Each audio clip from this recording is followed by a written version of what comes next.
ब्रह्मचारी आशीर्वाद लेने आए हैं। अवश्य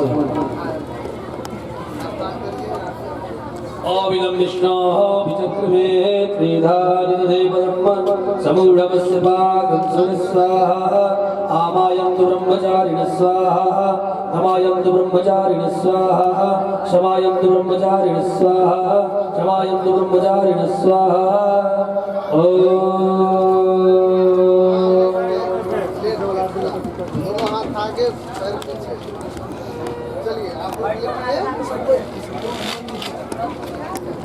वो ट्यूनिंग लेते रहा है भजन करावा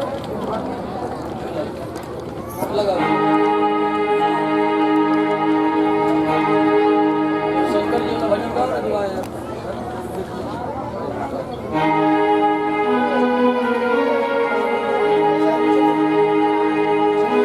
देखो एक बाला जोगी तारे हमरे जायोरी देखो एक बाला जोगी मस्तक ऊपर तिलक चंद्रमा मस्तक ऊपर तिलक चंद्रमा जोगी जटा बंधायोरी देखो एक बाला जोगी देखो एक बाला जोगी द्वारे हमरे आयोरी देखो एक बाला जोगी।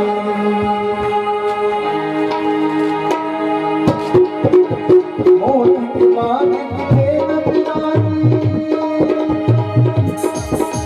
संगत खान भरा नोरी ले भिक्षा जाओ सदारी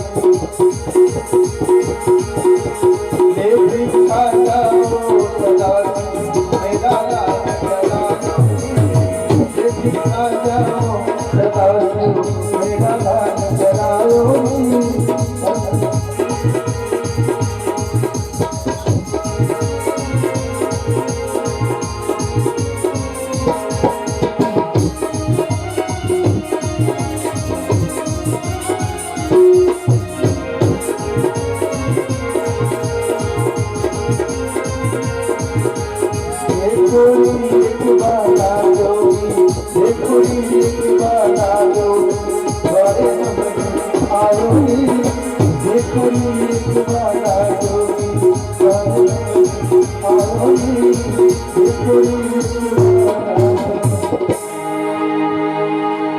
इस यज्ञ के पुरोधा जिनके नेतृत्व में यह यज्ञ बड़े ही शांत सुव्यवस्थित और विधि पूर्वक शास्त्रीय विधि का पालन करते हुए अपनी पूर्णाहुति की ओर अग्रसर हो रहा है। ऐसे जो बालपन से ही योगारंभ भगवत आराधना भागवत आराधना और आचार्य आराधना में निरंतर तल्लीन रहते हैं, ऐसे हमारे अभिन्न सुस्नेही हृदय श्री रामभद्र जी स्वामी रामभद्राचार्य के नाम से जो प्रसिद्ध है, इस यज्ञोपवी बेला पर इन बटू ब्रह्मचारियों की आशीर्वादात्मक महोत्सव के अवसर पर दो शब्द जो संस्कृति के लिए अत्यंत अनिवार्य है, आप यज्ञोपवी और इसकी अनिवार्यता पर प्रकाश डालेंगे।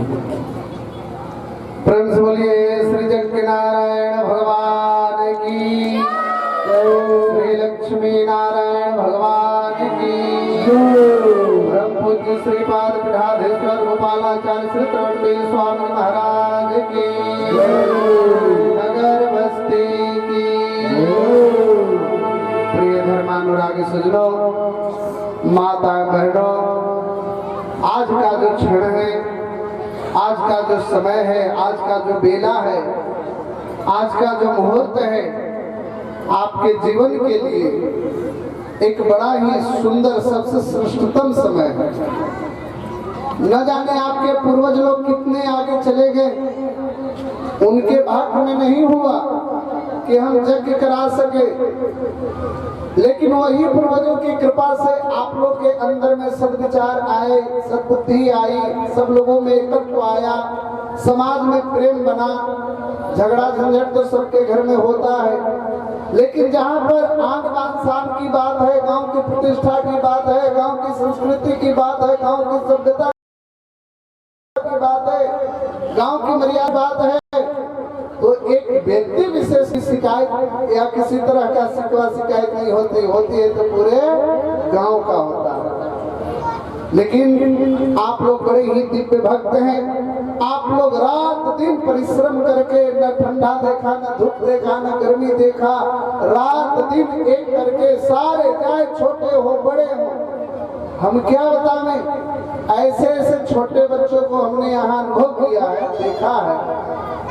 राहुल दुबे जी के जो छोटा बच्चा है, उनकी क्या कहते हैं, उसको शाम में देख रहे, रात्रि में, कि चूना का बल्टी लेकर के स्वामी जी और हनुमान जी के झंडा को ही लेट चुनवट रहा। हम कहे कि क्यों, जब भी नहाए नहीं, कहे कि नहीं बाबा तो नहीं, इसको चुनवट ले तब करेंगे। इतने छोटा बच्चा के भी, उससे भी छोटे बच्चे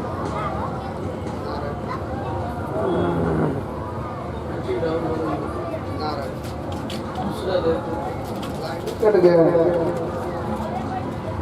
नारायण, इतने छोटे छोटे बच्चे को, और आप लोग बड़े हैं, सब लोग रात दिन लग करके और बिल्कुल एक साथ में लगे हुए हैं, कदम से कदम मिला करके, चाल में चाल मिला करके, और ये सारी व्यवस्था को सुदृढ़ रूप से आप लोग देखने में भले कम हो, लेकिन शक्ति में कमी नहीं है। ये आप लोग क्षेत्र को, जवार को, जिला को एकत्व का परिचय देते हुए, भक्ति की परिचय देते हुए आप लोगों ने यह सिद्ध कर दिया कि एकता में बहुत बड़ा बल है। इसलिए ब्रज आपकी मानो मंजिल आपने पा ली, इसलिए ब्रज कहलाता है। ऐसे भी कृष्ण अद्भुत बालक है, सामान्य बालक तो है। जैसे हम आत्मा के पेट से जुड़कर, नाभिनाल से जुड़कर, नार से नार, नाभिनाल जुड़कर के जैसे जन्म लेते हैं, वैसे वो माता के नाभिनाल से जुड़कर के जन्म नहीं लेते।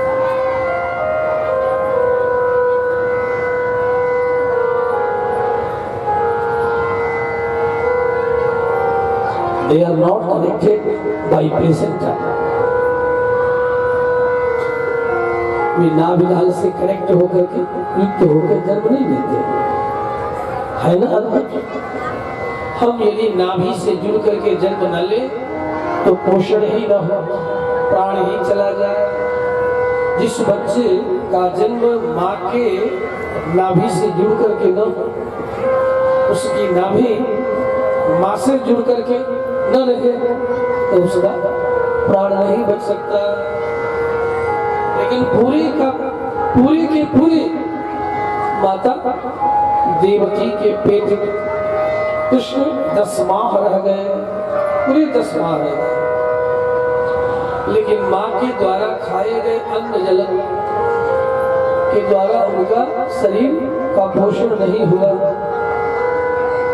तो कैसे पोषण हुआ?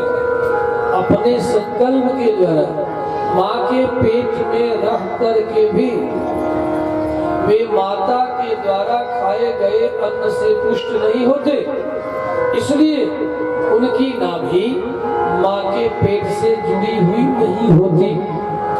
ये है ईश्वर का पहला लक्षण। दूसरा लक्षण, परमात्मा के का जब जन्म होगा तो माँ के पेट में किसी भी प्रकार की कोई पीड़ा नहीं होगी, एज यूजुअल समान रहेंगे पेट में। लेकिन जब प्रकट होंगे, जब जन्म लेंगे तो पेट खाली हो जाएगा और बाहर 4 हाथ लिए और 4 हाथ के लंबे चौड़े खड़े दिखाई पड़ेंगे, बाप के उम्र का।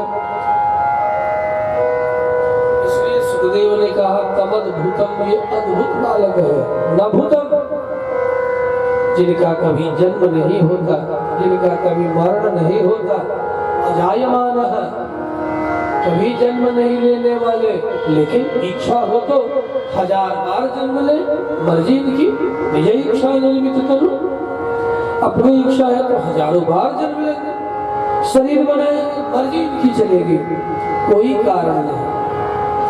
निज इच्छा निर्मित तनु, माया गुण रूपार, माया के गुणों से, इंद्रियों से पार रहने वाले,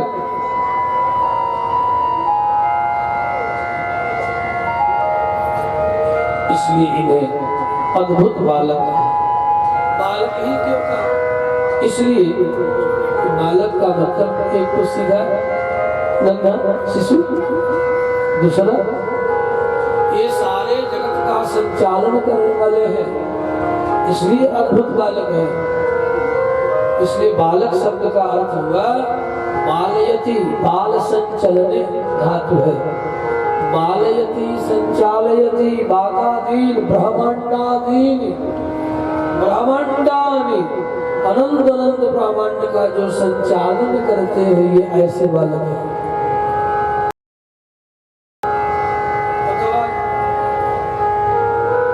वा का अर्थ टेढ़ा मेढ़ा भी होता है, नहीं तो इसके पहले वाले तो इतना, पहले वालों को इतनी चोरी थी कि पूछो मत, चोरी का कोई न हद था न कोई हिसाब था।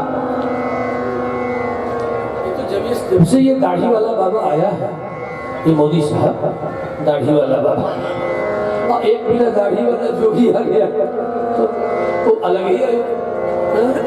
उत्तर प्रदेश में तहलका मचाया है, दोनों अपने आप के हैं, अद्भुत अद्भुत है, दोनों अद्भुत है। परमात्मा की कृपा से हिंदुओं को मिले हैं, समझ ले, बहुत वर्षों के बाद कोई मिला है तो इसे संभाल करके रखना चाहिए। पृथ्वीराज चौहान के बाद भारतीय संस्कृति और संस्कार को रक्षा करने वाला यदि कोई राष्ट्राध्यक्ष प्राप्त हुआ है तो अभी वर्तमान मैं इसलिए नहीं कहता हूँ कि, और ना ही हम किसी पार्टी को वोट नहीं देते, किसी भी पार्टी को वोट नहीं देते, यद्यपि ये अधर्म है, अकर्तव्य है, देना चाहिए, और अब मैं दूंगा। भले लाठी लेकर के जाना पड़े, जाऊंगा लेकिन दूंगा। वैसे मुझे एक महात्मा ने बता दिया कि देखो भाई, किसी सब तो चोरी है, चोर चोर में उससे नहीं भाई, तो एक को दो एक कम चोर है, ज्यादा चोर है, अंतर इतना ही है। लेकिन एक जो कम चोर है वो भारतीय संस्कृति और संस्कार को रक्षा करने के लिए चोरी कर रहा है। चोरी कर तो रहा होगा, मुझे नहीं पता भाई, यदि कोई कहता चोर है कि कम चोर है, तो चोरी करके क्या कर रहे हैं? भारतीय संस्कार और संस्कृति, सनातनी संस्कृति की रक्षा करने के लिए कर रहा है। यहाँ तक कि अरबियन कंट्री में जाकर के वहाँ भगवान कृष्ण का मंदिर बनवा दिया, स्वामी नारायण संप्रदाय के लोग वहां बनाने में लगे। दुबई में मंदिर का निर्माण हो रहा है, बहुत विशाल, कई एकड़ जमीन पर विशाल मंदिर का निर्माण हो रहा है। नहीं तो ये भूत भंजक, ये मूर्ति भंजक मुसलमान, इनके छाती पर इस समय सांप लौट रहा है कि अरे ये अरब देश किसका था? हमारे शुक्राचार्य के बेटियों का सब खानदान है वहाँ। शुक्राचार्य के इतने मध्य एशिया के लोग हैं, ये सबके सब इनके खानदान का जो जीन है वो ब्राह्मणों का है, ध्यान है, ब्राह्मणों का जीन। आर्या और देवयानी तो यहाँ रह गई याति के साथ, लेकिन आर्या शुक्राचार्य और इसलिए अरब के नाम पर अरब पड़ा, और काव्या मतलब शुक्राचार्य की बेटी का नाम है काव्या, और काव्या ही बिगड़ करके हो गया काबा, काबा, काबा।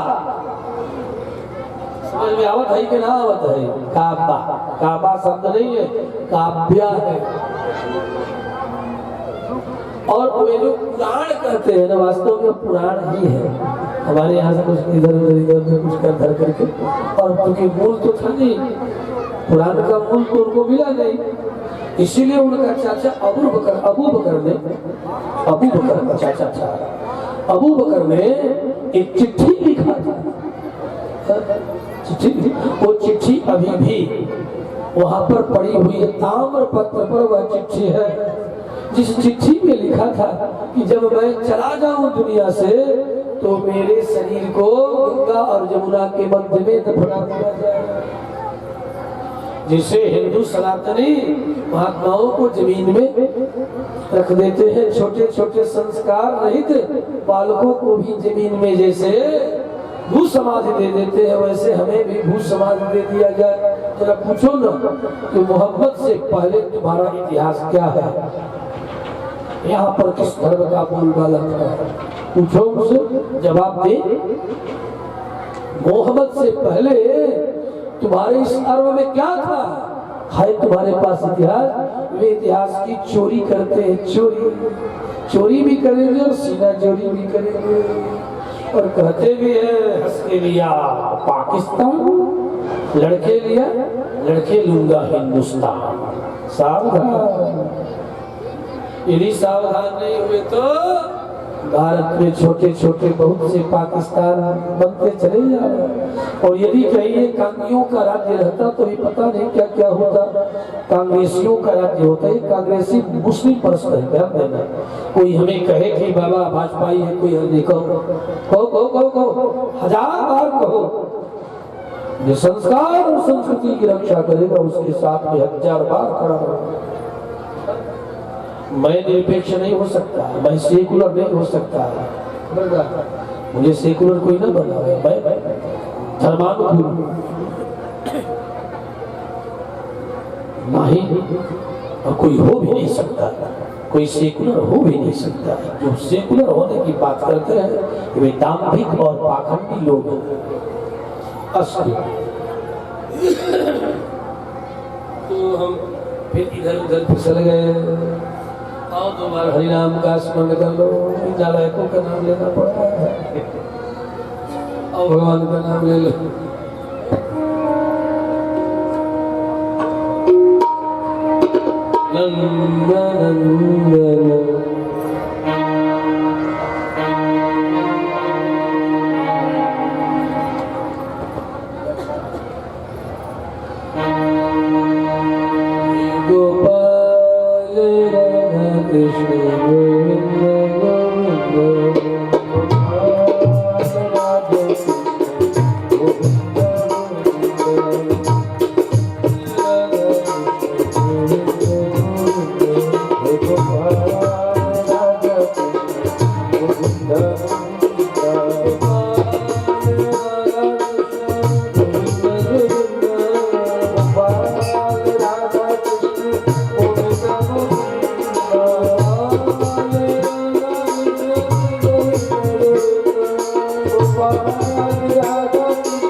हे गोपाल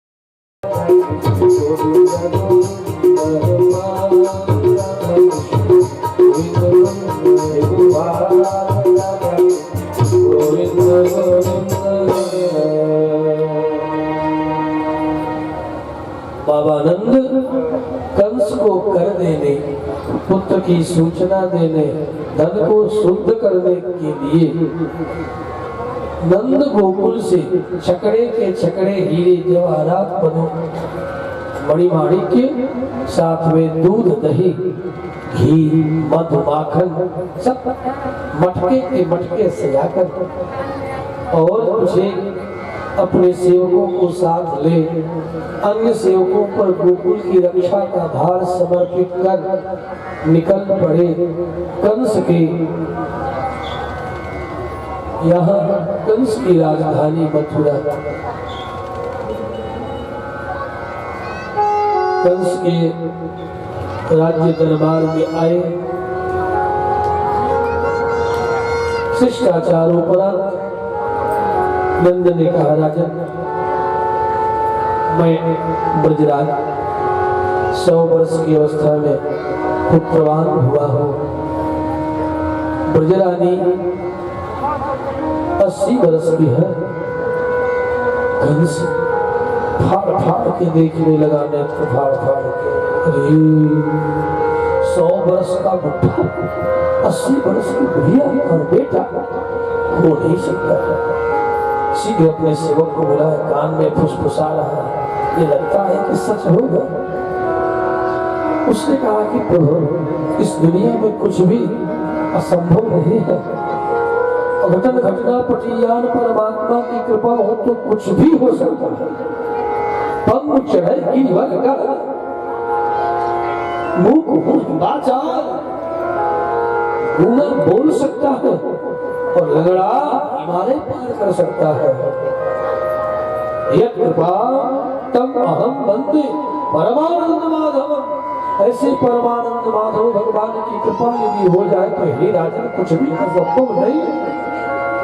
असंभव नामक शब्द ही नहीं है इस संसार में। ईश्वर की कृपा हो तो, परमात्मा की कृपा हो तो कुछ भी असंभव नहीं। जिन्हें आज के डॉक्टर कह देते हैं your fallopian tubes are thinness, यदि ठाकुर की कृपा हो तो, जैसे बहुत सी स्त्रियों को सब दिखाती है और बताता है doctor blockage in your fallopian tube, आपके अंडाणु नहीं बनते, बनते भी हैं तो वो ट्यूब बंद है।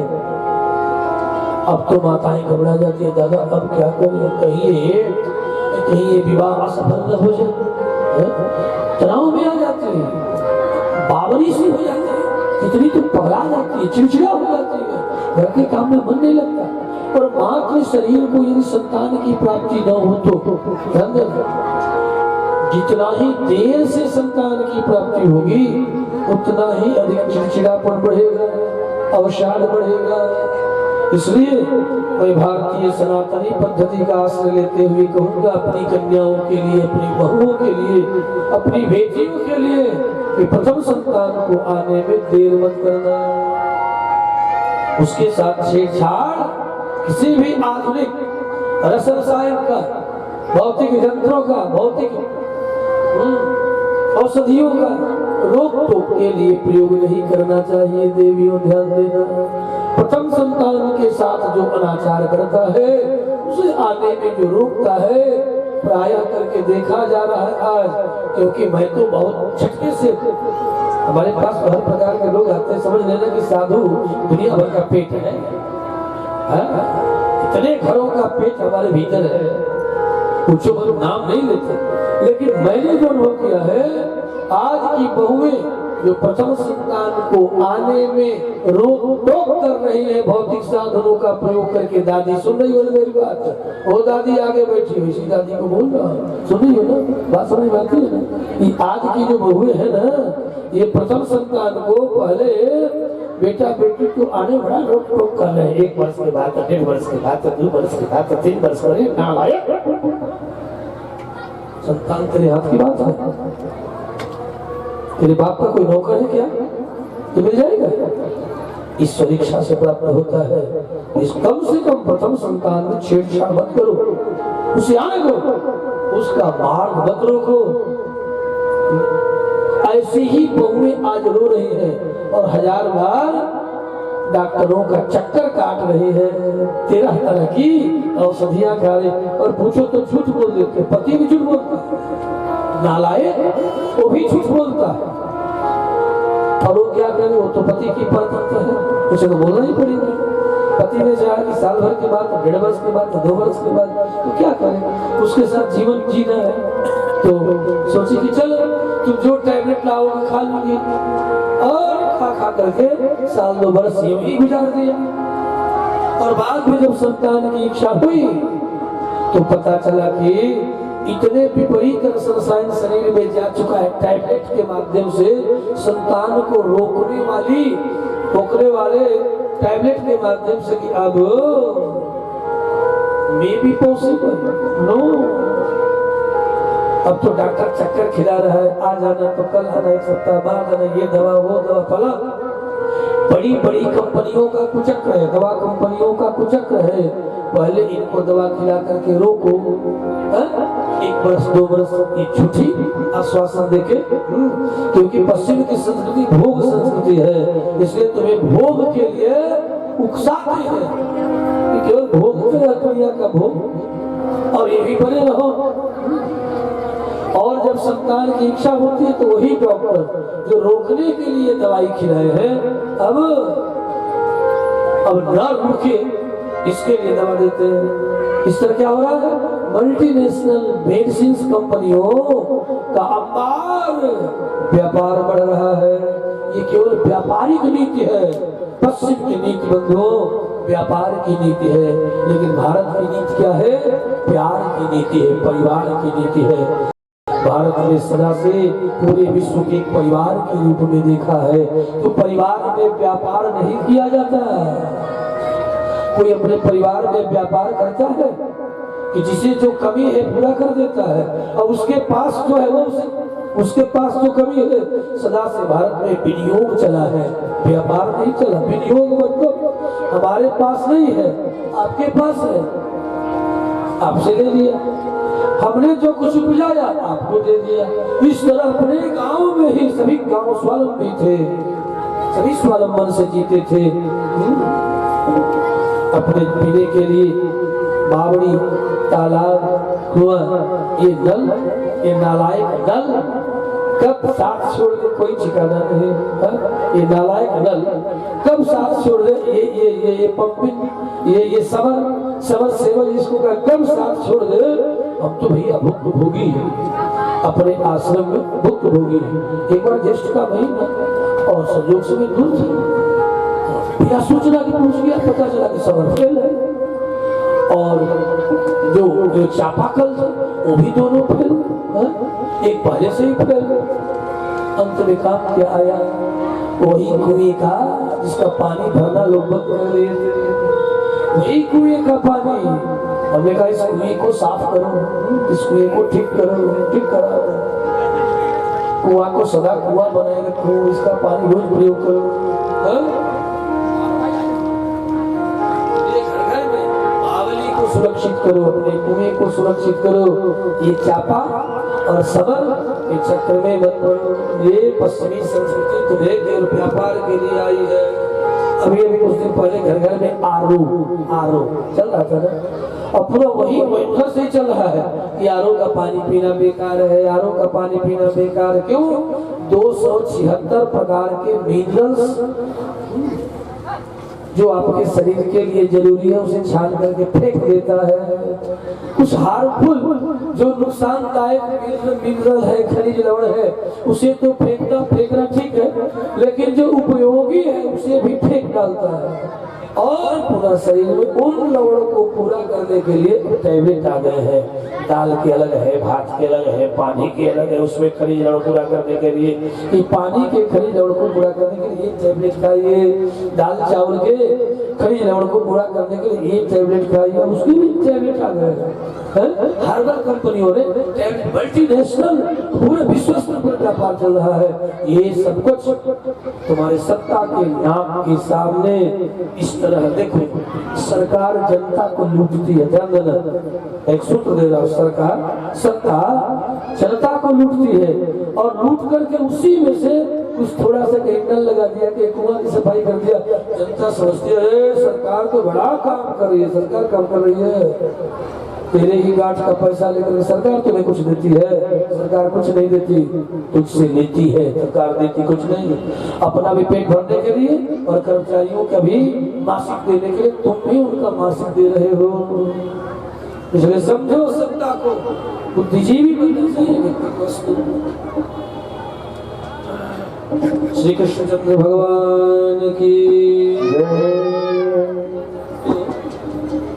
कथा कहाँ चल रही थी? फिर कथा पढ़ा देखो कहाँ चल रही थी? नंद जी कंस को कर देने के लिए जा रहे हैं, आगे दे गए कंस को, कंस आश्चर्य हुआ। यही कथा चल रही है। नंद ने सूचना दी कि मैं पुत्रवान हुआ, मेरे बेटा का नाम अपने रजिस्टर में, अपने नोटबुक में, अपने गजेटियर में, अपने राज्य राजपत्र में लिख लिया जाए, उद्धृत कर लिया जाए। मैं पुत्रवान हो गया और मेरी संपत्ति का उत्तराधिकारी मुझे प्राप्त हो गया। आंखें मिला करके नंद ने बात किया है कंस से कि खबरदार, ये मत समझना कि मैं पुत्रहीन हूँ और मेरी संपत्ति में जो 8 कड़ाई बैठे हो मेरा उत्तराधिकारी हूँ। ये वास्तव में कहने आए हैं, कर देना तो बहाना है। कहने आए हैं कि कंस, तुम ये जो सोच रहे कि 100 वर्ष का यंत्र आज नहीं तो कल मर जाएगा और मैं हड़प लूंगा, अब तुम मेरी संपत्ति नहीं हड़प पाओगे, न मेरी गैया और ना ही मेरा खेत खलिहान। ये कहने के लिए आया है। वास्तव में जो बुद्धिजीवी लोग होते हैं दूसरे तरीका से कोई बात करते हैं, सीधे नहीं बोलते। ये रजिस्टर में इसलिए आया। चल नंद जी कंस को सूचना दे लौट पड़े। नंद के आने की सूचना मिली देवकी वसुदेव को। नवमी के प्रातः कंस देवकी वसुदेव को मुक्त कर दिया है, उन्हें अपने घर पहुंचा दिया है। सूचना मिली इनके गुप्तचरों से, क्योंकि ये भी सूरसेन के राजकुमार हैं, सूर वंश के राजकुमार हैं वसुदेव। ये भी एक स्टेज है कि पहले गणपति होते थे। हमारे यहाँ प्रजातंत्र बहुत प्राचीन है, 2500 वर्ष लिच्छवी गणराज्य का केवल लोग नाम लेते हैं। अरे 5000 वर्ष पहले नंद के यहाँ प्रत्यक्ष प्रजातंत्र, आज स्विट्जरलैंड का लोग नाम ले रहे हैं, स्विट्जरलैंड का, नंद के यहाँ प्रत्यक्ष प्रजातंत्र था। कोई भी निर्णय करना होता तो सारी प्रजा का मुखिया, प्रत्येक परिवार का जो मुखिया होते थे वे इकट्ठा होते थे और किसी प्रकार का कोई निर्णय लेना होता था तो प्रत्यक्ष एक साथ बैठ करके निर्णय लेते थे।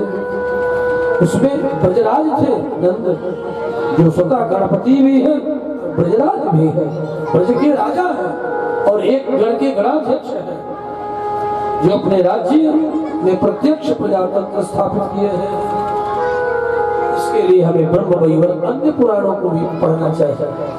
किसी केवल यही नहीं करता, बहुत सी बातों को आधुनिक भारत में छिपाया गया है। इतनी विकृतियां, इतना विकृत किया गया इतिहास कि जैसे लगता है कि बस ईसा के 200-400 आगे पीछे ही भारत बना है।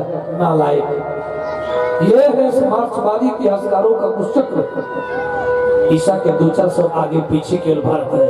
अरे भारत का इतिहास लाखों वर्ष पुराना है। 24वें त्रेता में रामा अवतार हुआ और 28वें द्वापर में कृष्ण अवतार हुआ। जिस कृष्ण को गए अभी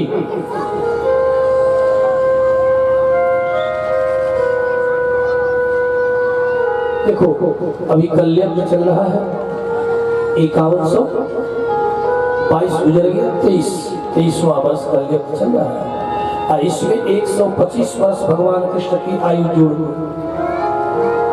23 और 25 48 तो 5248 वर्ष पूर्व भगवान श्री कृष्ण इस धरा पर आए थे। कितने वर्ष पूर्व? 5248 वर्ष पूर्व। जिस दिन गए हैं उसी दिन कलयुग प्रवेश किया है। उसी दिन उसी संध्या के समय में इधर व्याध का बाण का लगना और कली का प्रवेश एक साथ हुआ है।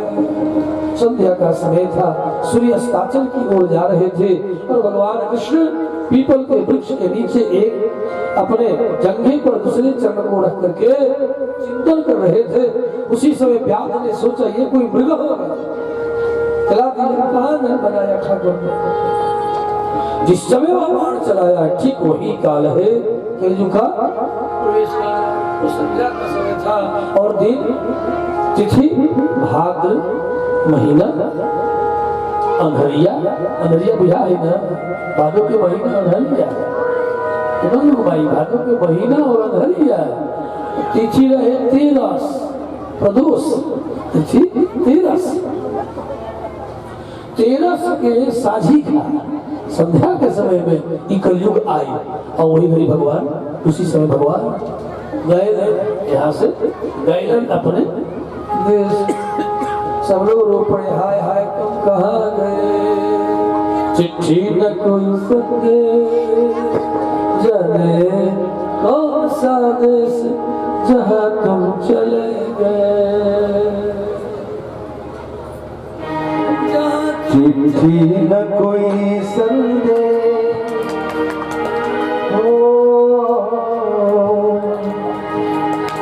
चिट्ठी न कोई संदेश जाने हो कौन सा देश जहाँ तुम चले गए। चिट्ठी न कोई संदेश जाने हो कौन सा देश जहाँ तुम चले गए। चिट्ठी न कोई संदेश जाने हो कौन सा देश जहाँ तुम चले गए, जहाँ तुम चले गए। इस दिल लगाते थे जाने हो कौन सा देश जहाँ तुम चले गए।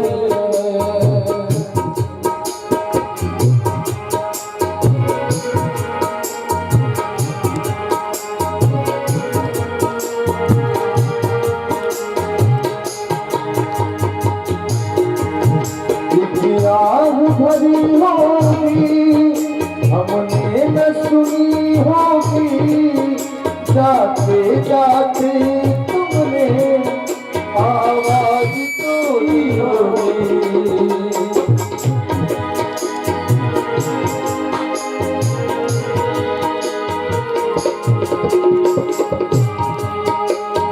राह भरी होगी हमने न सुनी होगी, जाते जाते तुमने आवाज तोड़ी होगी।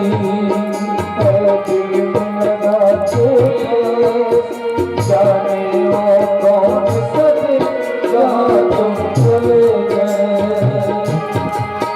चिट्ठी न कोई संदेश जाने वो कौन सके जहाँ तुम चले गए, जहाँ तुम चले गए, जहाँ तुम चले गए, जहाँ तुम चले गए।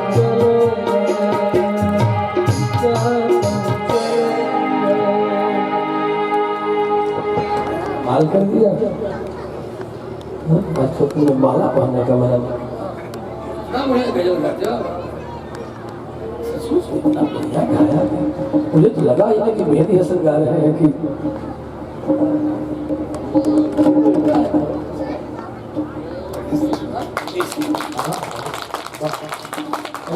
मेरे दल में नए शामिल हुए हैं, मुझे पता भी इतना सुंदर गाते हैं।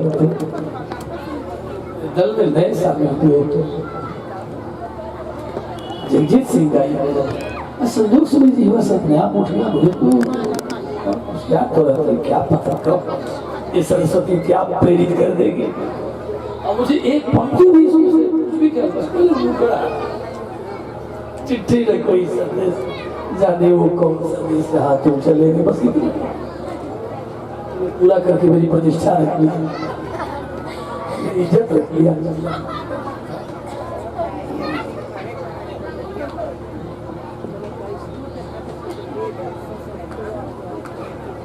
तो कथा क्या सुना रहे थे कुछ याद है? बहुत सी कथाओं में कथा कहता है। मूल कथा ये है कि नंद जी कंस को कर दिए और वसुदेव जी से मिलने के लिए जा रहे हैं। वसुदेव को पता चला भैया नंद आए हैं, कहाँ? गोकुल छोड़ मथुरा। तो जरा मेरी बेटू का समाचार मिल जाता। ठीक है, जसोदा नंदन को भी अपना पुत्र मानते हैं, है तो वे भी देवकी नंदन है। न कहूंगा, कभी न कहूंगा, छाती पर पत्थर रख करके जिहुआ पर आया हुआ शब्द भी पीछे ढकेल दूंगा। कभी न कहूंगा कि वो जसोदा नंदन नहीं है, लेकिन रोहिणी नंदन तो मेरे है। रोहिणी नंदन का समाचार पूछने का अधिकार तो मुझे है। देवकी से वसुदेव ने कहा, देवकी ने कहा बिल्कुल ठीक, आपने ठीक कहा, लेकिन केवल हक जताएंगे या अपने कर्तव्यों का बोध भी आपको है। देवकी ने समझाया, खबरदार, आज रोहिणी भी आपकी पत्नी मेरी बड़ी दीदी जसोदा के आंचल में पल रही है, जसोदा के घर में पल रही है। इसलिए रोहिणी के भी पुत्र पर भैया नंद का अधिकार है। आप अधिकार मत जताना। मैं पैर पड़ती हूँ, हाथ जोड़ती हूँ, ये अधिकारों का चक्र ही भाई और भाई में द्रोह पैदा कर देता है। आज जरूरत है भैया नंद की, हमारे कलेजे के टुकड़ों का वो लालन पालन कर सके। क्या हुआ? मुझे वात्सल्य न मिला तो मैं वात्सल्य न उड़ेल सकी अपने पुत्रों के लिए, लेकिन दीदी जसोदा जो कर रही है वो मुझे करना था। आप अधिकारों की बात करते हैं, इतने में वसुदेव की सीटी पीटी को का ठीक है, तुम जैसा कहती हो, तुम जैसा कहो वैसा करूंगा। सुनो, आ रहे हैं, गुप्तचरों की सूचना सत्य है? हाँ। कितने कदम पर है? का दूर नहीं है, आ ही रहे हैं। अब क्या था? देवकी ने कहा मेरा द्वार तक तो चले जाइए। तो मैं कई बार गया, कई बार लौट के आया। मैं तो तुमसे भी अधिक बेसब्र हूँ, बेचैन हूँ कि कब भाई नंद मुझसे मिले।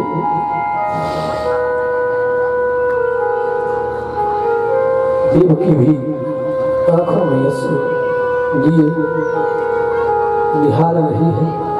कभी झरोखों पर जाती, कभी ऊपर अट्टालिका पर जाती, कभी द्वार तक आती, अभी तक भैया आए नहीं। वसुदेव दौड़ के, क्या हो गया? गुप्तचरों ने तो कहा था कि बस 10 धनुष पर ही भैया नंद है, 10 धनुष तय करने में इतना समय कैसे लग गया? और अपने हृदय की बेचैनी को भी व्यक्त नहीं करना चाहते कि कहीं अन्य गुप्तचर, कंस के गुप्तचर भी चारों तरफ घूम रहे हैं। कहीं उन लोगों ने देख लिया कि नंद से मिलने के लिए वसुदेव इतने व्याकुल है, तब तो कंस विश्वास कर लेगा, बड़ा गरीब हो जाएगा। कंस बड़ा पापी है, वो ढूंढ करके जसोदा के पालने से खींच करके भी मेरे बेटों की हत्या कर देगा। इसलिए अपनी बेचैनी को वसुदेव ने संभाला। मैं द्वार से बाहर चरण कह रहे हैं कि दौड़ करके नंद के पास चले जाओ, छाती से लगा लो, घर के भीतर लाओ। लेकिन विवेक कहता है कंस बड़ा पापी है, ऐसा मत करो। यदि ऐसा करोगे तो अभी पता चल जाए, क्या पता क्या करना लगे।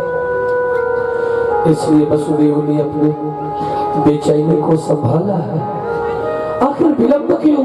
जो कोई मार्ग में मिलता नंद को वही पां लागू बाबा, क्योंकि बूढ़े हैं, परजन्य के बेटा है, इनके पिता का नाम परजन्य है। वसुदेव के पिता और नंद के पिता दोनों एक ही पिता के पुत्र हैं, मां दो है। वसुदेव के पिता की मां छत्राणी थी, चंद्रवंशी,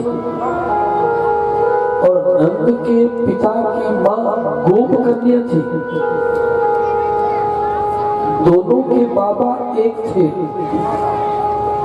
इसलिए गोप वंश चंद्र वंश का ही अवान्तर वंश है। चंद्रवंशी क्षत्रिय कहना ठीक नहीं, ये जबरन लबड़थौथौ होगा। चंद्रवंशी गोप है, गायों की रक्षा करने वाले।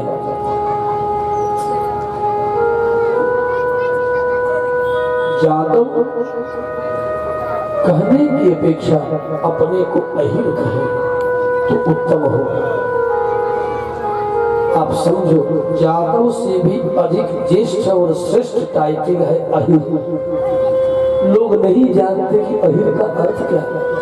अहिर माने किसी का कुछ भी कभी वंश दर वंश जिसने चोरी नहीं किया, जो साधु हो, साधु का जो वंश हो, जो सज्जन का वंश हो, उसे गोप वंश कहते हैं, वही अहिर है।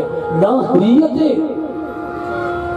किंचिदपि, किसी का कुछ भी कभी जिसके वंशधरों ने चुराया नहीं है, अपने परिश्रम बाजुओं की शक्ति से पशुपालन किया, कृषि किया और संपत्ति अर्जित किया है, इसलिए इन्हें ये टाइटल मिला, उपनाम मिला अहिर। लेकिन अहिर शब्द को मैं गांव में था, आपको बताऊं, ओम नारायण जी, दूर की बात, भोजपुर जिला में करंजिया नामक ग्राम,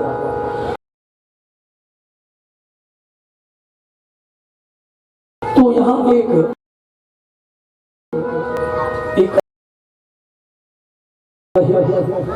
मैंने कहा कि देखो भैया, मुझे दही खाने की इच्छा हो रही,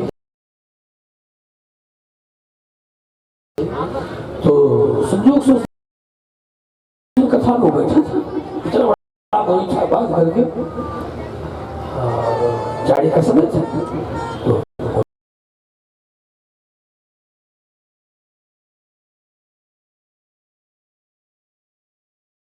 मोटी चादर उसने सुन लेते हुए खड़ा,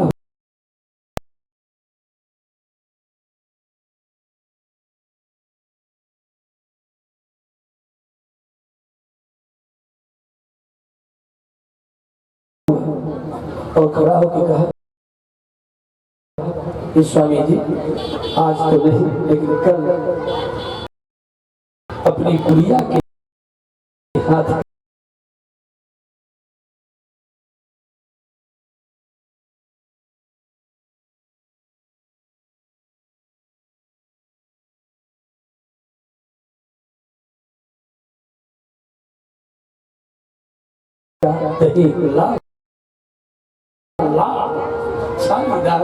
आपको ये खिलाएगा। हमने कहा क्या नाम है तुम्हारा? कहा मेरा नाम है राम जस अहिर। तब तक और सभा में कोई और बैठा, उसने कहा स्वामी जी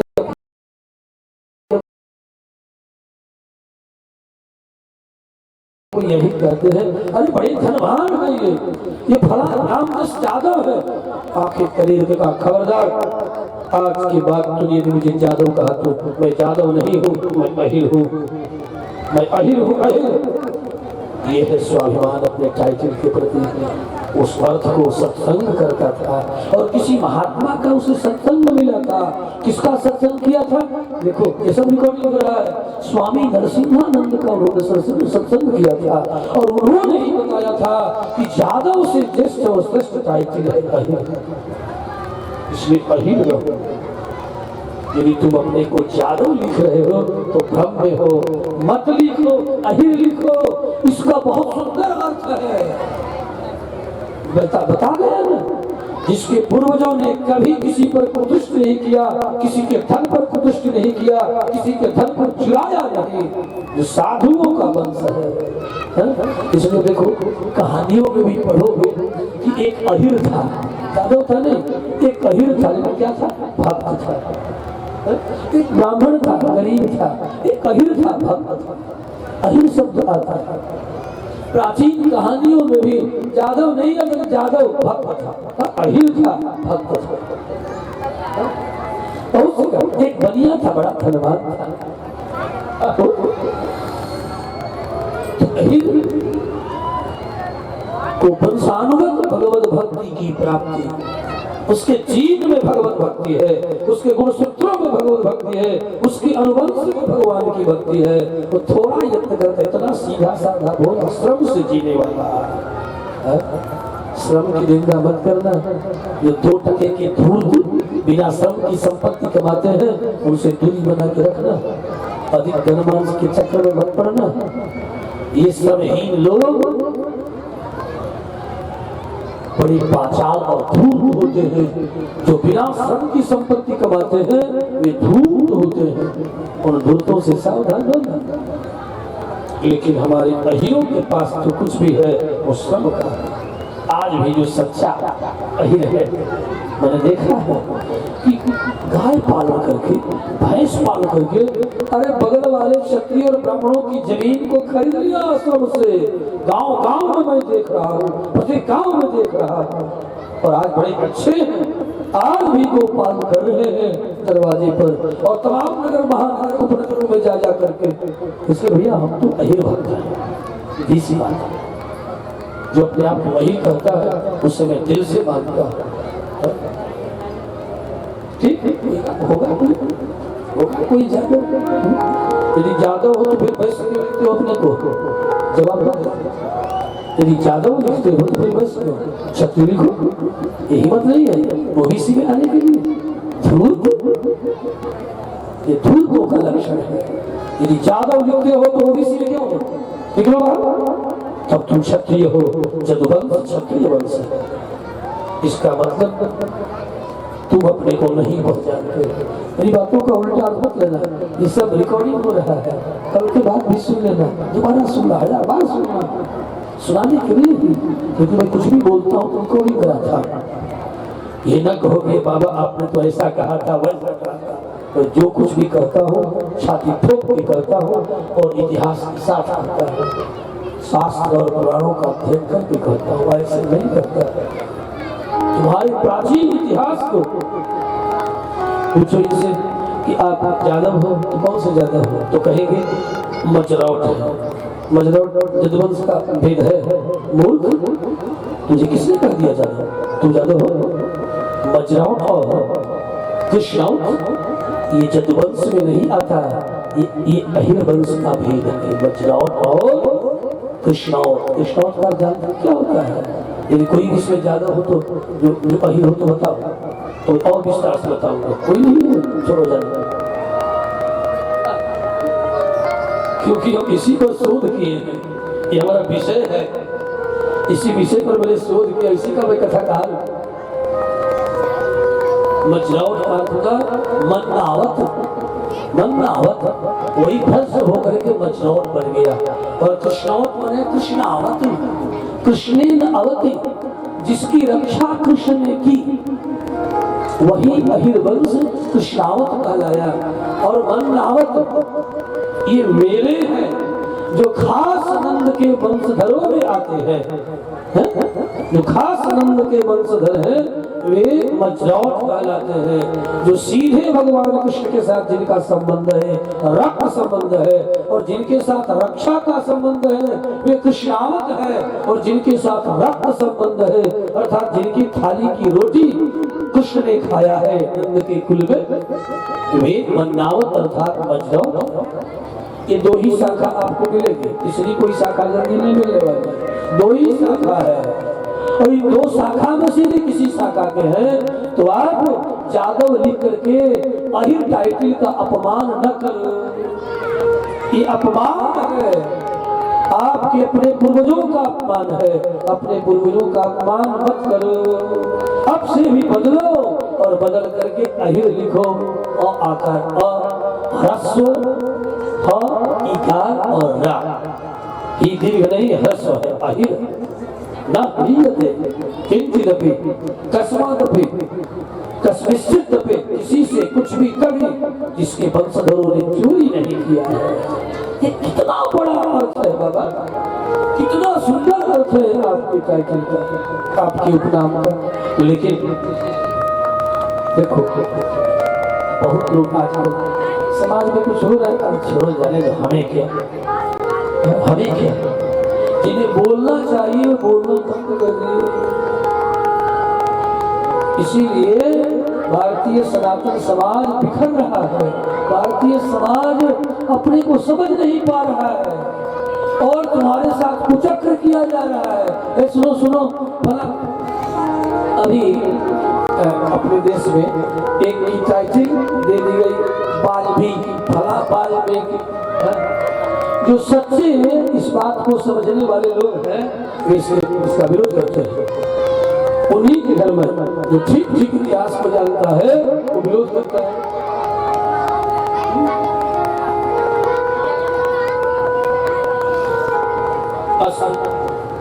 कुछ एक इतिहास की बातें, चूंकि श्रीमद् भागवत पुराण के साथ साथ यद्यपि यह इतिहास नहीं है, यह इतिहास से भी अधिक पुराना होने के कारण यह पुराण कहलाता है।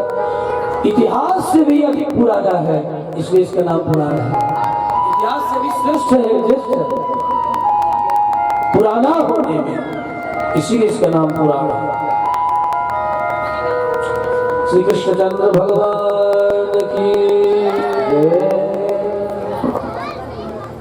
संवाद चल रहा था और इसी में हमने विवाद कर दिया, संवादी स्वर ला दिए और भाव बिगड़ गए। जो समाज के लिए अपेक्षित है, जरूरी है। नंद जी मार्ग में जो कोई मिलता उसी को कृष्ण कथा सुनाने लगते। इसलिए कृष्ण ब्रज में या द्वापर में कृष्ण कथा के प्रथम कथाकार भी नंद जी हैं। कृष्ण चरित्र को ख्यापन करने वाले भी हैं, बताने वाले।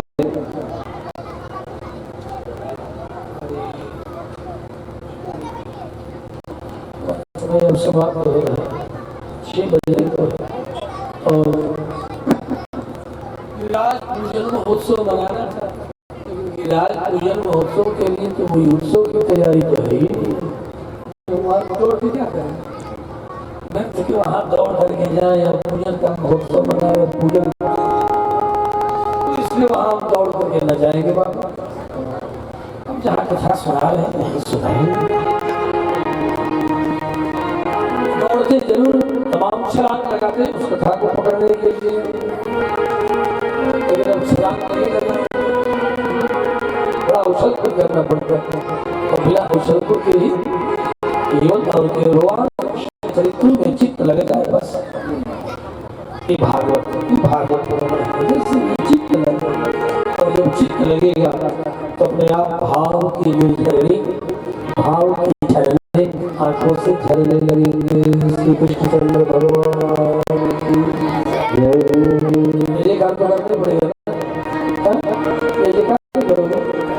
श्री कृष्णचंद्र भगवान की, श्री बालकृष्ण भगवान की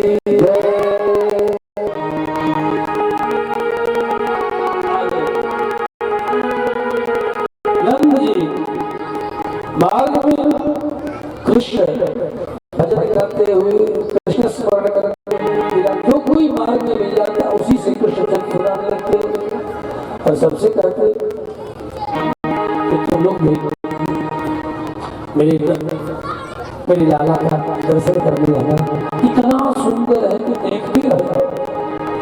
ठीक है, सुनो देखो, तुम भी आना, मेरे लाला का दर्शन करके जाना, बधाई देना। और हाँ, मैं भी तुझे दूंगा, लेकिन मेरे लाला का दर्शन करने आना। सबको दिखाना चाहते हैं क्योंकि ऐसी वस्तु ही है जैसे आपके पास कोई ऐसी अद्भुत वस्तु मिल जाए तो सोचोगे किसे दिखाओ, किसे दिखाओ, सबको दिखाओ, सबको दिखाओ। नील बड़ी के समान इनका नील नील वर्ण, इसलिए गोपियों ने इनका नाम नील बड़ी भी रख दिया है।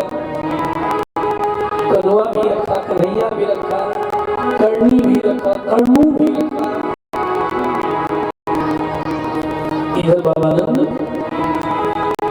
रमण करते हुए कृष्ण स्वरूप में रमण करना चाहिए।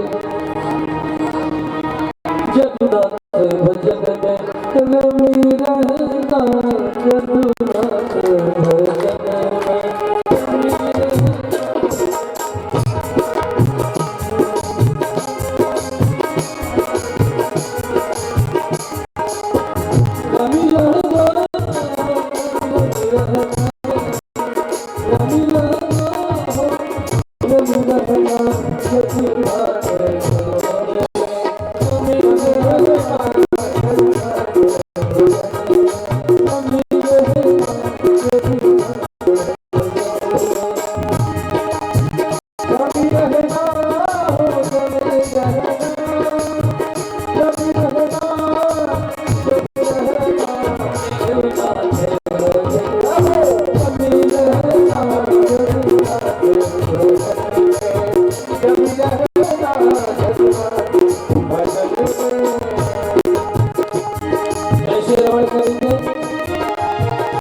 से 150 वर्ष पहले संत शिरोमणि देवाराम बाबा सिद्धात्मा थे, जिन्हें प्रत्यक्ष भगवान आकर के प्रयाग में अपना दुशाला अर्पित किया। सिद्धात्मा थे और उनके प्रभाव में हम लोगों का बचपन गुजरा। कवित्वों के प्रभाव में, उनकी पंक्तियों के प्रभाव में, उनकी पंक्ति स्मरण आ रही, बिल्कुल भोजपुरी, प्राचीन भोजपुरी, अभी भोजपुरी में पुरानी भोजपुरी। इस भोजपुरी में उर्दू का एक शब्द नहीं, फारसी का एक शब्द नहीं, अंग्रेजी का एक शब्द नहीं।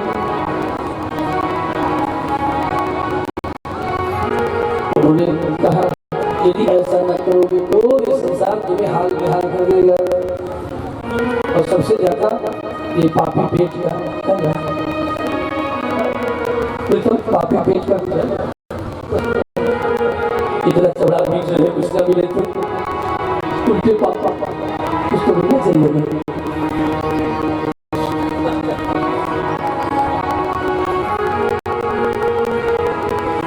यदि भजन मिलना चित्त लगे तो भजन में मन लग गया तो ठाकुर जी भोजन की व्यवस्था कर देते हैं। इसके भजन में मन लगाओ, यदि ना मन लगा तो देखो क्या कैसा हो। शुद्धा कियो है बिहार, धंधा धर्म हरियो है। शुद्धा कियो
जाते जाते क्या होगा, ये किराया का घर जो मिला है धरते वाला नहीं है, गिर जाएगा। सत्संगी जन पतत्यवस्यम परिणाम पेशलम, ये किराया का घर है, भाई का टट्टू है, ज्यादा पोसो मत, इसे काम लो। कौन सा काम लो? हरि का भजन करो, हरि का काम करो, हरि का भजन करो, हरि है हमारा। क्यों? इसलिए जिंदगी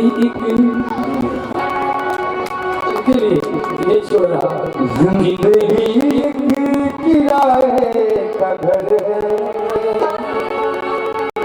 जिंदगी एक किराए का घर है, एक नए को चलना पड़ेगा।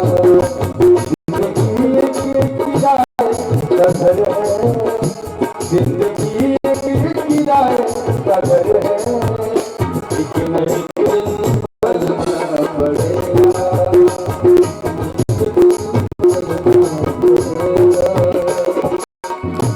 मौत जब तुझको, मौत जब तुझको आवाज देगी, मौत जब तुझको आवाज देगी, घर के बाहर निकलना पड़ेगा, घर के बाहर निकलना पड़ेगा।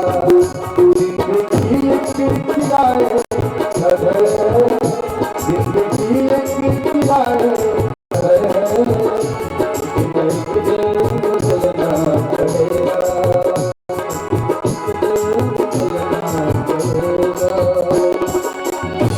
जिंदगी एक किराए का घर है, लेकिन निकलना पड़ेगा। जिंदगी एक किराए का घर है, लेकिन निकलना पड़ेगा। मौत जब तुझको आवाज देगी, मौत जब तुझको आवाज देगी, बाहर निकलना पड़ेगा, बाहर निकलना पड़ेगा, बाहर निकलना पड़ेगा।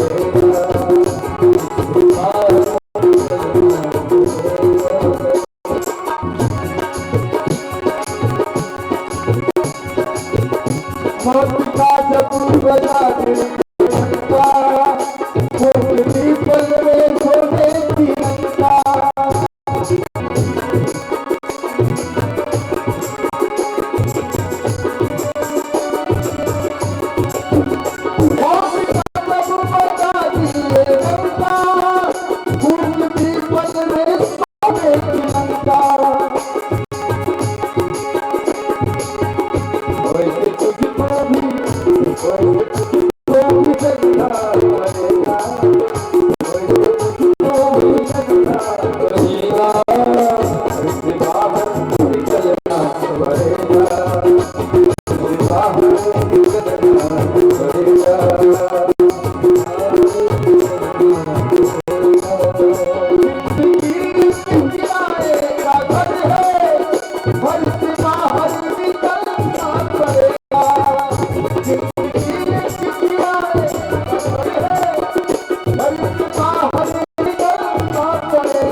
पुड़िया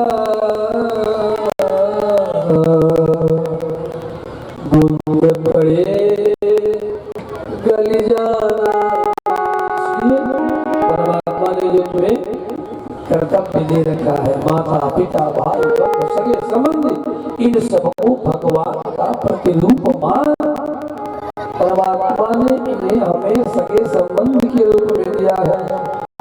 और भगवान का जब समझ करके ये नहीं कि माँ पैरालाइज हो गई तो अब छोड़ दिया, पिता पैरालाइज हो गए तो छोड़ दिया, पत्नी ही सवेरे से शाम तक घर ठाकुर के पूरे परिवार को संभाल दिए, दिन रात एक दिन नहीं, एक दिन हमारे घर में घर के सारे घर को संभालने वाले इन बहु बेटियों से एक दिन की छुट्टी है, किसी दिन छुट्टी रविवार को भी छुट्टी है, शनिवार छुट्टी मांगती नहीं।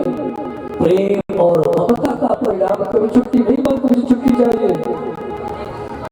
लेकिन हाय रे दुर्भाग्य, ऐसे माता पिता को जो अपने ममता के कारण कभी अपने बच्चों के लिए छुट्टी नहीं देते कि आज मैं भोजन नहीं बनाऊंगी, मैं तुझे नहीं स्नान कराऊंगी, आज मैं बर्तन नहीं साफ करूंगी, कभी नहीं करते। और ऐसे भगवान का भजन भी और अपने माता पिता भाई बंधु को अपना भी नहीं मानते, कहाँ कल्याण इसलिए किसी कवि ने भजन बना दिया है तो लिखा हो आई भैरव में, इसमें आई भैरव में बड़ा स्थायी इतने चित्र राग में जाके पूरा स्थायी में लगा तो आप कर दोगे, आपके बस की बात नहीं, बस की बात नहीं, सब तो अपने बस में है।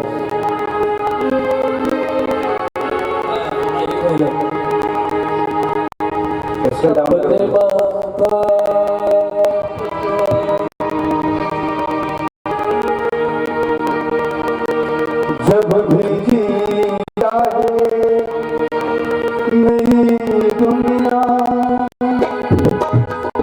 बसा लेते हम लोग, अपने माँ बाप की पल भर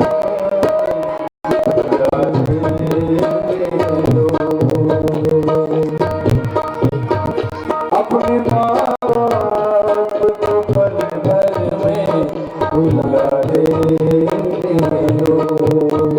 जब भी चाहे नई दुनिया बसा लेते हो, चाहे नई दुनिया बसा लेते हो, अपने माँ बाप को पल भर में भुला देते हो, अपने माँ बाप को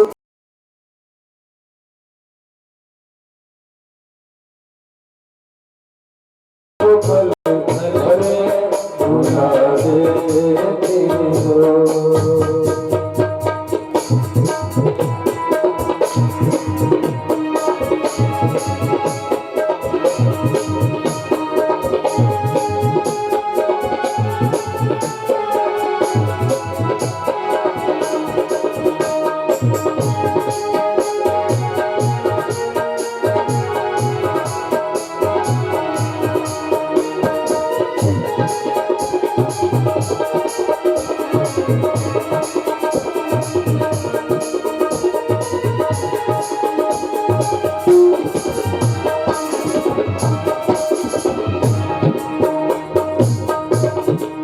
और पूछेगा हमारे महाराज जी का आदेश था ये भजन को, ये समाज में जो हो रहा नहीं होना चाहिए।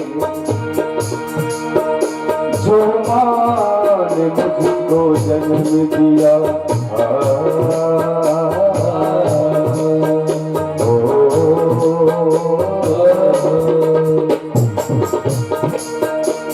जो माँ ने मुझको जन्म दिया, जो माँ ने मुझको पाला, जो माँ ने मुझको जन्म दिया, जो माँ ने मुझको पाला, खुद अपने भूखे रह के मुझको दिया निवाला।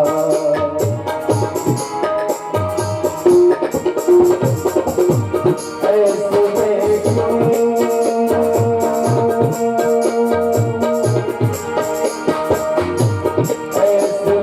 क्यों हालात किए जाते लो, अपने माँ बाप को पल भर में भुला देते लो, अपने माँ बाप को पल भर में भुला देते लो।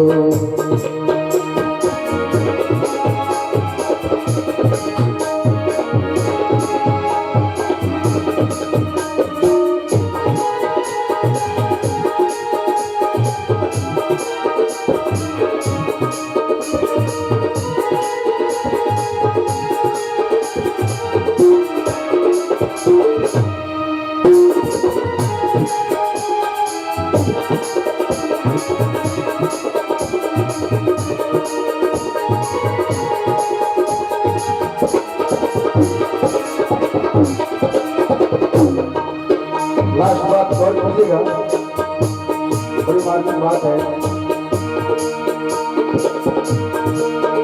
जब तक रहे तुम्हारे माँ बाप थे तुम्हारे, जब हो शादी तुम हो गए बेचारे।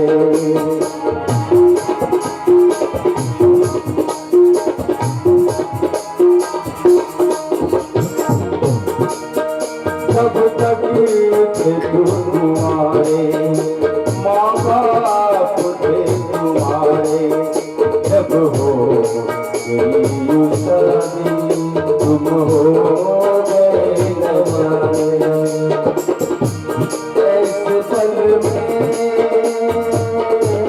ऐसे पल में क्यों हाल छोड़े जाते हैं लोग, ऐसे पल में क्यों हाल छोड़े जाते हैं लोग, अपने माँ बाप को पल भर में भुला देते लोग, अपने माँ बाप को पल भर में भुला देते लोग। अपनी खुशियाँ के लिए दूसरों को रुला देते हो, अपने खुशियाँ के लिए दूसरों को रुला देते हो, अपने माँ बाप को पल भर में भुला देते हो, अपने माँ बाप को पल भर में भुला देते हो, भुला देते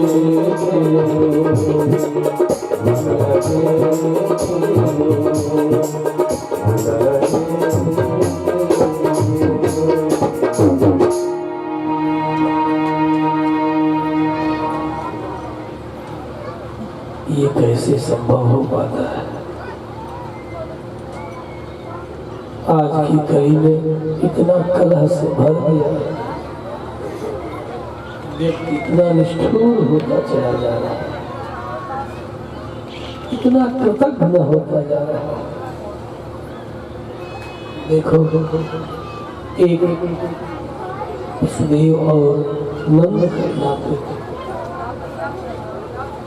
100 वर्ष के बाद भी नहीं लगता कि हम सहोदर नहीं हैं। सहोदरों से भी बढ़कर, अब उससे अधिक सरिया किसकी दी जाएगा? अब तो एक पेट के भाई भी, इसलिए किसी शायर ने कहा, अरे हरे पता नहीं तेरे द्वार पर क्या हो गया कि आज भाई से भाई जुदा हो गया।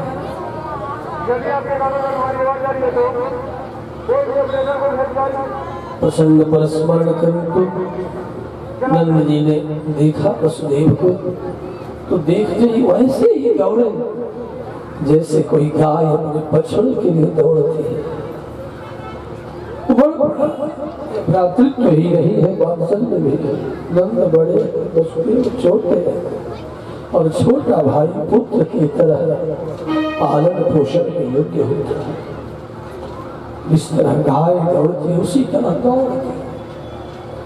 मेरा वसुदेव कहते हुए दोनों छाती से लग गए। भैया आपने आने में देर कर दिया। कभी देर नहीं की।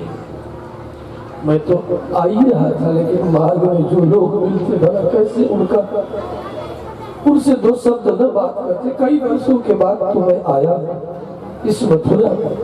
गायों की सेवा करते करते मौका ही कहाँ मिलता है वसुदेव की मैं आऊँ मथुरा की ओर। ये तो कई वर्षों का कर बाकी था, और हाँ अपने पुत्र का नामांकन कराना था। क्या पता ये दुष्ट कंस क्या कर बैठे, कहीं मेरा राज्य हड़प न ले, इसलिए आ गए। आप आए, अच्छा किए। चलो बाह पकड़ करके भीतर ले गए। देवी देवकी अपने हाथों से स्वर्ण कलश, स्वर्ण थाल सजाई, चंदन रगड़ती है और चली आती है। वसुदेव दोनों चरणों को धोते हैं। ये है भ्रातृत्व, कहीं दिखावा नहीं। घुटने से लेकर के तलवे पर्यंत। वसुदेव ने कहा भैया आपके पैरों में विवाह फट गई, छोड़ो, कितना देखोगे विवाह। 9 लाख गायों को जो संभालना है, ब्रजराज होकर के भी आप इतना काम करते। वसुदेव देख, मैं कभी भी अपने आप को ब्रजराज नहीं मानता। जैसे सभी को, वैसे मैं भी एक गोप। गोपों का सहन धर्म है गायों की सेवा करना, खेती करना। गायों की मैं करता अपने धर्म का पालन करते हुए मर जाऊं, मेरी यही इच्छा है। जो अपने धर्म का, अपने कर्तव्य का पालन करता हुआ जीवन गुजार दे, उसी को परमात्मा प्रिय होता है। वही परमात्मा को प्रिय हो, उसी को भगवान देते हैं। ध्यान देना, ये कोई सामान्य व्यक्ति तो नहीं है, ये किसी सामान्य की चर्चा नहीं हो रही, जिसके अंदर में साक्षात पूर्ण आनंद डोल रहा है। वो नंद है। इस परमात्मा को प्राप्त करने के लिए बड़ी बड़ी अमलात्मा विमलात्मा जन्म जन्म यत्न करते हैं, फिर भी ध्यान तक में नहीं आता। विदुषी वसल कहते ध्यान अत्यंत दूरम। विदुषी वसल के लिए भी ध्यान में शीघ्र नहीं आता। वही नंद कहते हैं कलवा वो कान्हा जरा बछड़े को इधर तो लाना। अब बछड़े को खोल करके रस्सी पकड़ बाबा की ओर लेके जाना है। कौन है ये? परमात्मा ईश्वर है। क्यों आया है? मत कोसो, मत कोसो, मत कोसो। किसे? जिसने तुम्हें तेरे कर्तव्य का बोध कराया है। तेरा कर्तव्य है गोपालन, तेरा कर्तव्य है कृषि करना। मत कोसो उसे, तुम करो अपने कर्तव्य का पालन तो करो। वह परमात्मा उन विलंबियों को छोड़ के तेरे आंगन का अनुचर बन जाएगा। तू क्यों वेदों के चक्कर में पड़ो? तू क्यों इन ब्राह्मणों के चक्कर में पड़े? मत पड़ो, बिल्कुल मत पड़ो। तेरा जो कर्तव्य है उसे करो।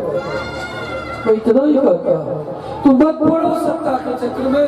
क्यों? देखो, जन्म और मृत्यु के मध्य में उलझा हुआ यह जीवन, ये सुखी तब होगा जब ठाकुर के चरणों का आश्रय देगा, उसकी प्राप्ति होगी। अन्यथा जन्म और मृत्यु के चक्र में उलझा हुआ जीवन यही गुजर जाएगा, कभी शांति नहीं मिलेगी। मत तो होड़ करो।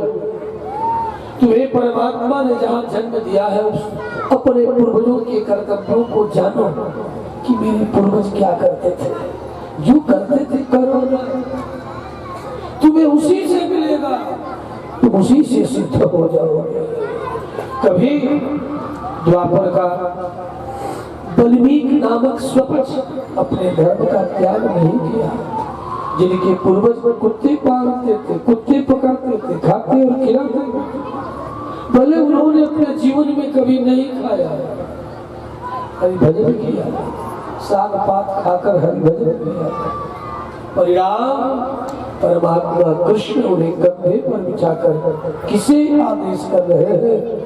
साक्षात देवताओं के अवतार धर्मराज, साक्षात वायु देवता इंद्राज कि तुम जाओ और जाकर के उस स्वपच मेरे भक्त को लेकर के आओ। जब तक वो न आवे तब तक तेरा ये राजसूय यज्ञ का घंटा नहीं, घंटा घंटा बजेगा।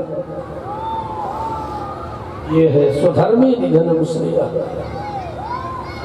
कोई भी कार्य, कोई भी कर्तव्य छोटा और बड़ा नहीं है। समाज को चलाने के लिए सब कर्तव्य एक दूसरे के लिए, एक दूसरे का पूरक है। जब से समाज की नजरें बिगड़ गई तब से वैमनस्य बढ़ा है। नजरें बिगड़ गई, सबको अन्न चाहिए, सबको दूध चाहिए। केवल हाथों में बंदूक भाजने से पेट नहीं भरे। ध्यान दो क्षत्रियों, ध्यान दो, केवल हाथों में बंदूक और लाठी लेकर के दौड़ मारो काटो करने से पेट नहीं भरेगा। पेट तो भरेगा उस वैश्य के द्वारा, खेती गृहस्थी और कृषि के द्वारा। सोना का 1000 मन सोना इकट्ठा करके भी सोने की दाल और चांदी के चावल से तेरा पेट नहीं भरने वाला है। मैं क्षत्रियों को कहूँगा, पेट जब भरेगा तो अन्न से भरेगा, और उस अन्न का दाता वैश्य है। उसका मूल्यांकन कभी कम मत करना। अपने राज्य के वैश्यों को अपने पलकों पर बिठा करके रखना, नहीं तो अकाल पड़ जाएगा। तेरा सारा क्षत्रियत्व क्षण भर में धूमिल हो जाएगा। प्रत्येक व्यक्ति पूरक था समाज का, लेकिन न कोई समझने के लिए आज तैयार है, क्योंकि सर्वत्र राजनीति नहीं है, राजा की नीति नहीं है। अरे बाबा, प्रजा नीति भी नहीं है। आज भारतवर्ष में की नहीं, भारत में नहीं, विश्व में कह रहा हूं, पूरे विश्व में न राजनीति है न प्रजा नीति है। मैं विश्व की बात करता हूँ, अंटार्कटिका से लेकर के दक्षिणी ध्रुव पर्यंत जितनी चारों तरफ गोल गोल पृथ्वी पर राष्ट्र है, सबको एक साथ चुनौती के साथ कहता हूँ, न राजनीति रह गई है और न ही प्रजा नीति रह गई है। धर्म नीति की तो बात ही हटाओ। कहने के लिए सनातनी, लेकिन सनातन धर्म का अपना पालन नहीं करते।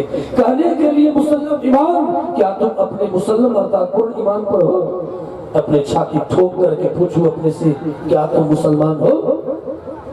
ठोक के पूछो, पता चलेगा कि नहीं हो। स्वधर्मे निधनम श्रेयः। ठीक है, तूने वही मान लिया हो। प्रत्येक को अपने अपने धर्म का अनुगमन कर। धर्म का अर्थ है कर्तव्य। धर्मः धर्माणि कर्तव्यानि यानि कर्तव्यानि तानि कर्म। जो तेरा कर्तव्य है, अपने कर्तव्य को करो। जो करने योग्य वही कर्तव्य है। उसकी योग्यता तुम्हें शरीर मन बुद्धि से तुझे परमात्मा ने दिया है, रिकॉर्डेड है। तुम थोड़ा यत्न करोगे तो खेती गृहस्थी कृषि पालना इत्यादि अच्छी तरह जान सकते। तुम थोड़ा यत्न करोगे तेरी भुजाएं फड़फड़ाने लगेगी। रात में सोते समय भुजाओं को कौन सिखाता है कि मच्छर देह पर बैठा है, इसे मार करके भुजाएं के चुमा निकाल देती है? क्या कोई आदेश देता है? आंखें बंद है, गहरी निद्रा में हो, और यदि मच्छर आ जाए देह पर, ये चपेटा बनते, बम बनते रक्षा में। कैसे कोई सिखाता है कि ये माइंड आदेश करता है कि तुम जाओ मच्छर मारो? लेकिन सोया हुआ भी भुजदंड, ये भुजदंड कौन है? क्षत्रिय है। क्षत्रिय ये नैसर्गिक क्षत्रिय है। तेरे शरीर में सोए हुए रहोगे तब भी ये भुजदंड तेरी रक्षा करने में जगता रहे। ये क्षत्रिय का धर्म है। सारी प्रजा जब सोती रहे तो जगता रहे।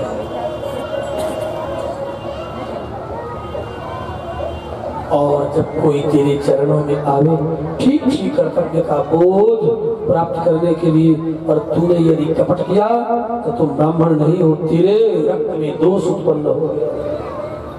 तो दोष समाज को ठीक ठीक निर्देश करना ये ब्राह्मण का धर्म है, अपने धर्म का पालन करना।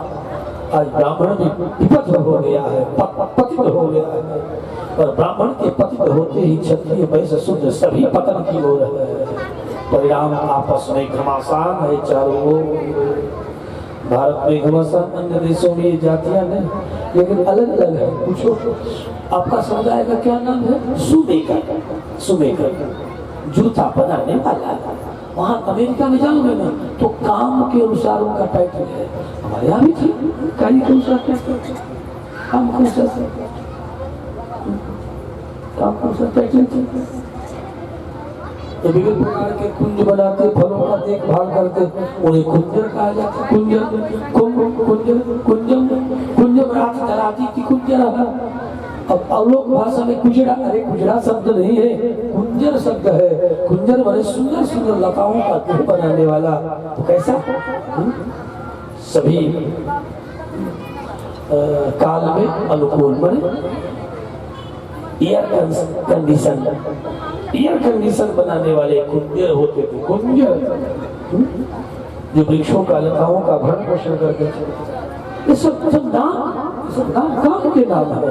लेकिन भ्रंश हो गया तो कुंजर को कह दिया कुंजड़ा कहीं का। कुंजड़ा मैंने छोटा हो गया। अरे एसी बनाने वाला, गर्मियों में भी सर्दी का अनुभव करने वाला, वृक्षों की सेवा करने वाला, पालकों की सेवा करने वाला, लताओं की सेवा करने वाला।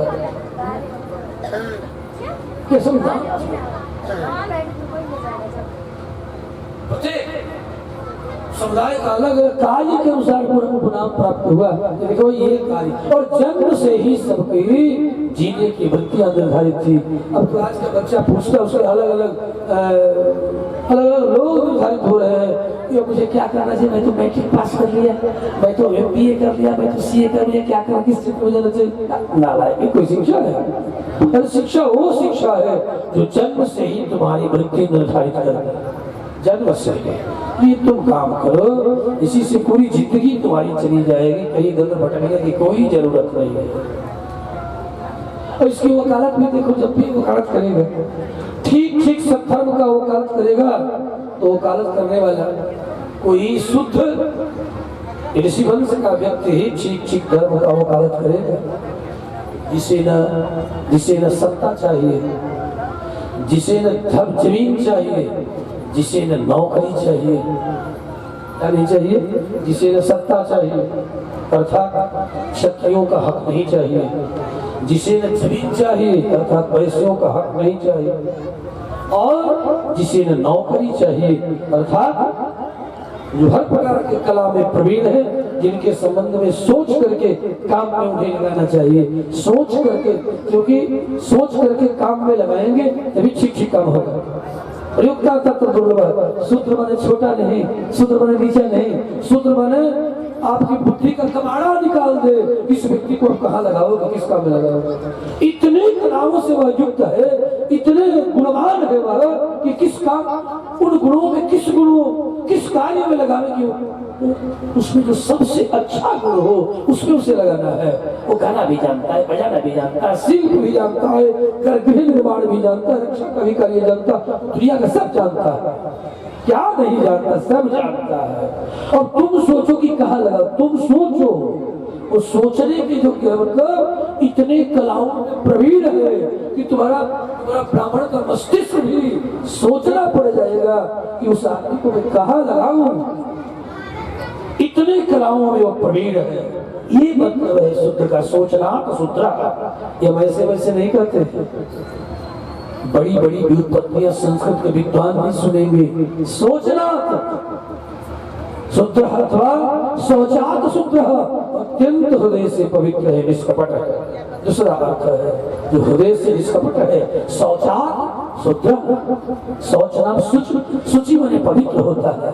पवित्र जो अति पवित्र, हृदय से पवित्र है, कर्म से पवित्र है, सेवा से पवित्र है, जो सबकी सेवा करता है अपनी कलाओं के द्वारा, अपने गुणों के द्वारा।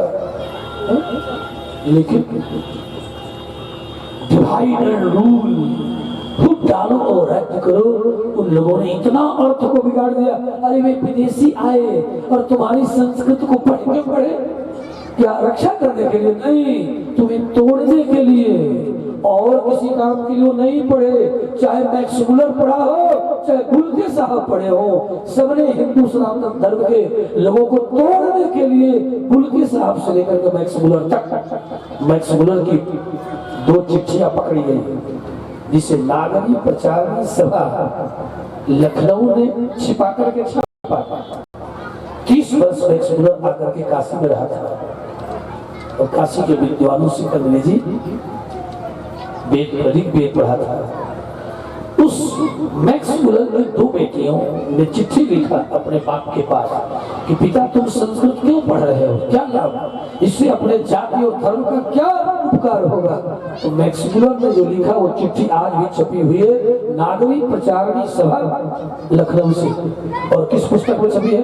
अभिज्ञान शाकुंतल, बहुत प्राचीन। उन दोनों चिट्ठियों को मैंने पढ़ा है। चिट्ठी में लिखता है मैक्स मुलर कि बेटी, उसके हिंदी द्वारा सुना रहा हूँ, मैं केवल वेद इसलिए पढ़ रहा हूँ वेदों को विकृत करने के लिए, क्योंकि आने वाला जो भारतीय वे ब्लैक इंग्लिश होंगे, ब्लैक अंग्रेज होंगे। और जब ब्लैक अंग्रेज भारत बन जाएगा तो वो संस्कृत का वेद नहीं पढ़ेगा, मैक्स मुलर का वेद पढ़ेगा। और उस मैक्स मुलर के वेद में जो मैं लिख दूंगा उसी का हरण देंगे। इस तरह सारा भारतीय मस्तिष्कों में विकृत कर डालूंगा। ये नीति थी मैक्स मुलर की, उपकार के लिए नहीं पढ़ा। इसलिए अब आज बस इतना ही। आओ मंगलवार हरिनाम का स्मरण करो और कथा को यही परमानंद जी और वसुदेव जी को आपस में कम से कम एक दिन मिलने तो दिन, यद्यपि मिले नहीं, आज ही कल पड़े हैं, फिर छोड़ देता कल।